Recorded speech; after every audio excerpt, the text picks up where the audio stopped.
para todas las personas que me están escuchando personalmente, lo mismo para todas las personas que están observando este video, un saludo muy especial. Soy Andrés Jaramillo, director de Fundación Función Futuro y el fundador de los programas de enfoque integral y de la psicología bioética. Hoy vamos a hablar sobre lo que es la importancia de la psicoeducación. Cuando hablamos de psicoeducación, debemos entender de que este es un término que se ha venido usando mucho en salud mental en los últimos 20 o 25 años. Básicamente, cuando uno de los grandes de la personalidad del siglo pasado, el doctor John Gunderson, norteamericano, una de las grandes eminencias en el tratamiento de los trastornos de la personalidad, especialmente el desorden límite de la personalidad, habla de la importancia de la psicoeducación. Esto también lo ha venido tomando más recientemente una doctora también norteamericana llamada Marsha Linehan, en donde ella propone una terapia que se llama la dialéctica comportamental, que involucra la psicoeducación. Esto lo hemos visto también en programas conocidos internacionalmente, como los que promueven las fundaciones Hazelden, Betty Ford en los Estados Unidos, y nosotros aquí en Colombia lo hemos venido haciendo desde hace muchísimos años. La psicoeducación se puede entender desde dos maneras fundamentales: una, la cultura en salud mental, y otro, la educación de las emociones. Cuando nosotros empezamos hace muchos años con el enfoque integral, como pioneros en Latinoamérica y quizá en el mundo entero, en el tratamiento de enfoque integral, vemos la importancia de generar información acertada. ¿En qué? En salud mental. No se trata de que ustedes terminen de doctores, de psicólogos, de psiquiatras, pero sí que tengan la información básica para que logren entender qué es lo que está sucediendo dentro de ustedes. Esta información adecuada debe ser idónea, pertinente, fácil de entender, que es lo que hacemos nosotros en las diferentes charlas. Básicamente, lo primero que hay que entender es la psicología del yo. ¿Qué es el yo? Son unas instancias intrapsíquicas. Cuando hablamos de los postulados de Freud, del yo como la entidad o la agencia intrapsíquica que lidia entre el superyo y el ello. El superyo, nuestro agente de censura y condena interna, y el ello, una instancia regida por el principio del placer. De ahí nosotros, con la psicología bioética, hemos propuesto otros yoes que tomamos muchísimo del psicoanálisis de Karen Horney, de Melanie Klein, de Heinz Kohut, y vamos llevando a ese yo, que de ahí se deriva algo muy importante, que es el self, y en el self está todos esos autonomía, autocontrol, autoestima, autorregulación, automonitoreo, autoconciencia, autoaceptación, y de ese yo surge por este lado el self, donde encontramos el autoconcepto, que el autoconcepto es lo que yo creo de mí mismo, cómo me interpreto. Y ese autoconcepto puede ser sobrevaluado, que es cuando surge el ego, o un yo, un autoconcepto devaluado. Tenemos también un yo con una función social, una función que es un yo proyectivo, y a su vez tenemos también un yo ideal, que es ese yo que yo quiero ser a futuro, y ese es uno de los grandes motivadores, valga la redundancia, de mi accionar, ¿no? Y de mi autoestima, lo que yo puedo llegar a ser. Entonces, en medio de toda esta conciliación del yo, que es tan importante, debemos conciliar todos esos elementos del yo, pero hay que entenderlos. De mi superyo, la autocensura, cuando me condeno, cuando me censuro, cuando me juzgo, cuando me emito juicios de valor hacia mí mismo. El ello, que está muy movido por el principio del placer, las drogas, el sexo, el alcohol, la comida desaforada, la indisciplina, que es muy primario. y el yo está lidiando ahí. Pero el yo es muy importante porque en el yo están nuestros pensamientos, nuestros significados, nuestras emociones, talentos, capacidades, habilidades, destrezas, y ese yo es lo más interno, ¿sí? Y obviamente la persona, ¿sí?, ya tiene un cuerpo físico, ya tiene un alma, ya tiene un espíritu, obviamente forma parte el yo de toda esa persona humana. Entonces, cuando empezamos a entender a la persona humana, esta persona es la representación que hace, es la representación del ser, ¿sí? Tenemos primero el yo, ¿sí?, que es muy psicológico, está en puro en nuestra mente. Tenemos el ser, que ya es mente, cuerpo y alma principalmente, y las demás áreas de desarrollo. Y tenemos la persona, que la persona ya tiene una identidad, ¿sí? Ya es una persona, tiene un género, mujer, hombre, tiene una edad, tiene rasgos de identidad que son completamente característicos y generan una individuación. Todos somos diferentes. Y ya la personalidad es la representación que hacemos nosotros de nosotros mismos, una representación con función intrapersonal, transpersonal e interpersonal, es decir, función social. Entonces, cuando estos componentes del yo se desconcilian, ¿sí?, hay que proceder a conciliarlos. Entonces, mucho se ha hablado de las famosas disonancias cognitivas de Leon Festinger, que pueden ser todas esas rivalidades, todas esas inconsistencias que hay en los diferentes componentes del yo. Y si mi yo social, el yo que yo proyecto, es diferente a lo que yo soy, o si mi yo ideal es completamente ilusorio, o cosas que yo nunca puedo alcanzar, voy a vivir frustrado.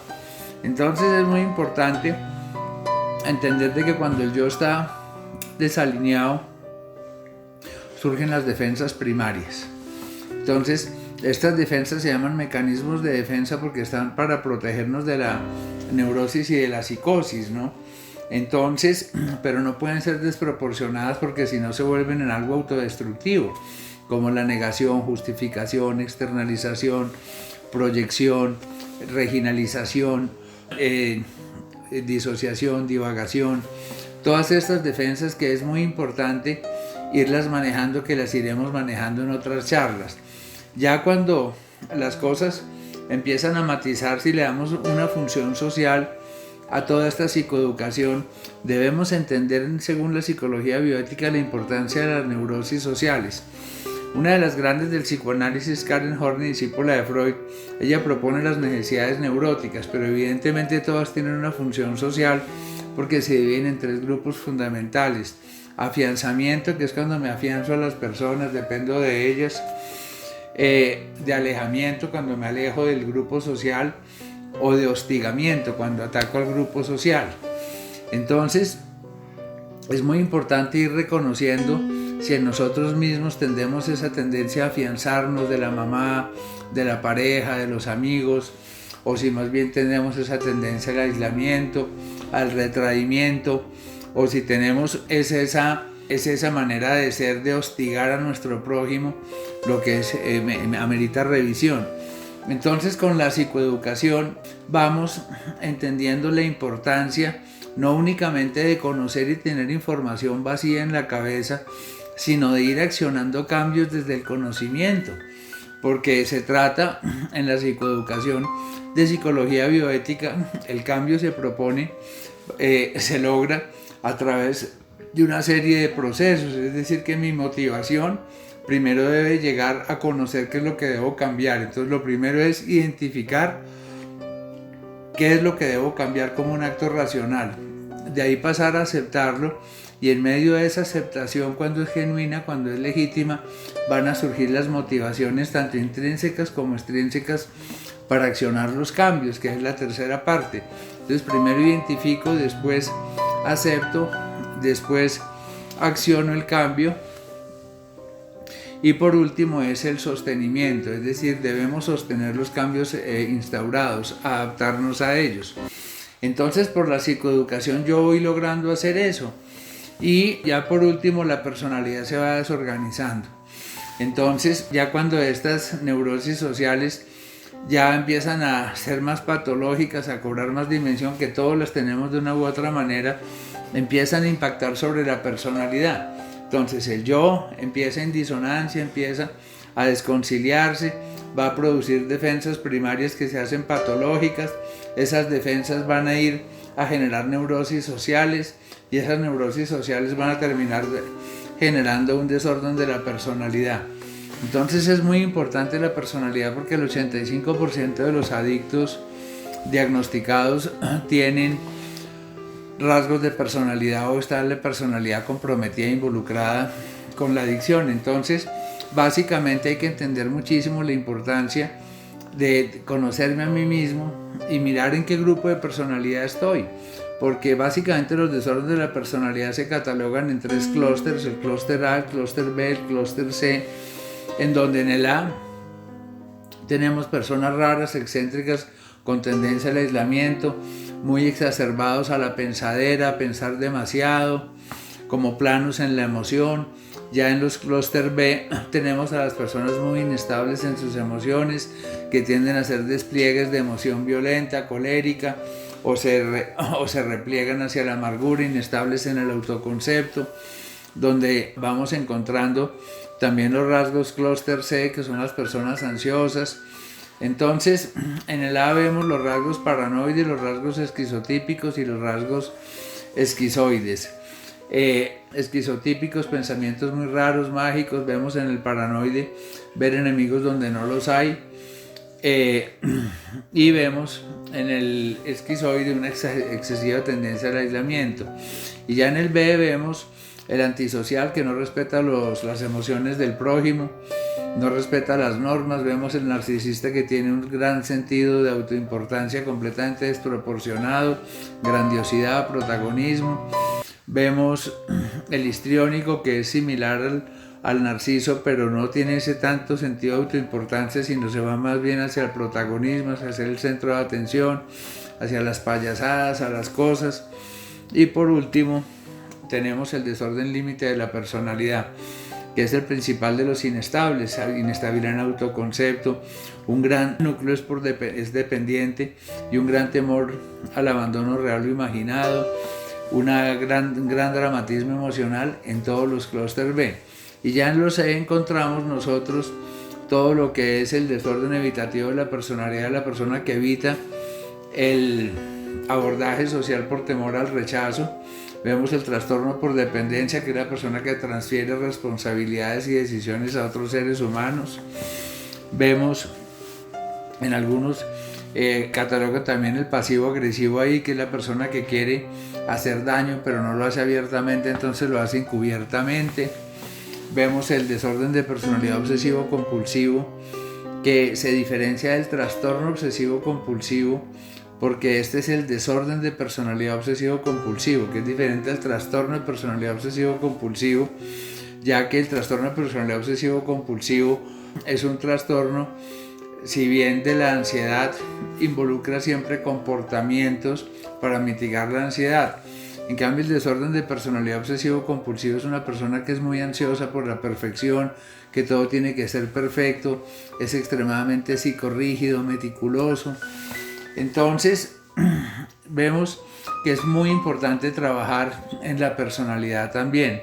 Entonces, en todas estas charlas de lo que nosotros hacemos, ya vamos desglosando el yo, que es tan importante, el self, porque el self es ese sí mismo que, si lo juntamos al sistema de valores, vamos nosotros a encontrar el carácter. Entonces, a través de toda la psicoeducación, vemos que la otra parte es lograr educar las emociones. Nosotros hemos visto como quien educa a un perrito para que no haga sus necesidades ahí, y las emociones nosotros tenemos que aprender a educarlas, a educar nuestras emociones principales, a educar nuestra ira, a educar nuestra tristeza, nuestro dolor, nuestro miedo, nuestra vergüenza, nuestra tristeza, nuestra culpa, que básicamente son esas emociones de primer orden, por eso se llaman primarias, que tenemos que aprender a educarlas, a amansarlas.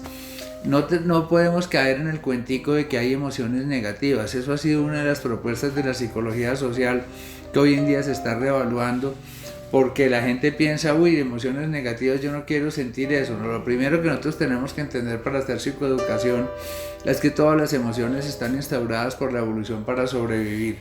Todas hay que capitalizarlas, a todas hay que verles un aspecto positivo, así como la tristeza me sirve para momentos de creatividad, la ira para fijar límites, la culpa para no fallar, el dolor para alejarme del peligro, el miedo también para alejarme del peligro, la vergüenza para ser adecuado. Entonces veo que todas las emociones tienen un sentido y que yo debo aprender a educar mis emociones, que eso es lo que se basa en la inteligencia emocional.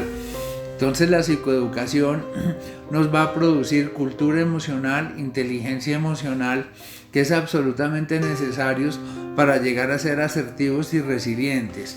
Asertivos no únicamente como una comunicación asertiva, sino comportamientos asertivos, que no son polarizados, que no son extremistas, que no son dramáticos, que no son demasiado hacia los polos, eso se llaman dicotomías.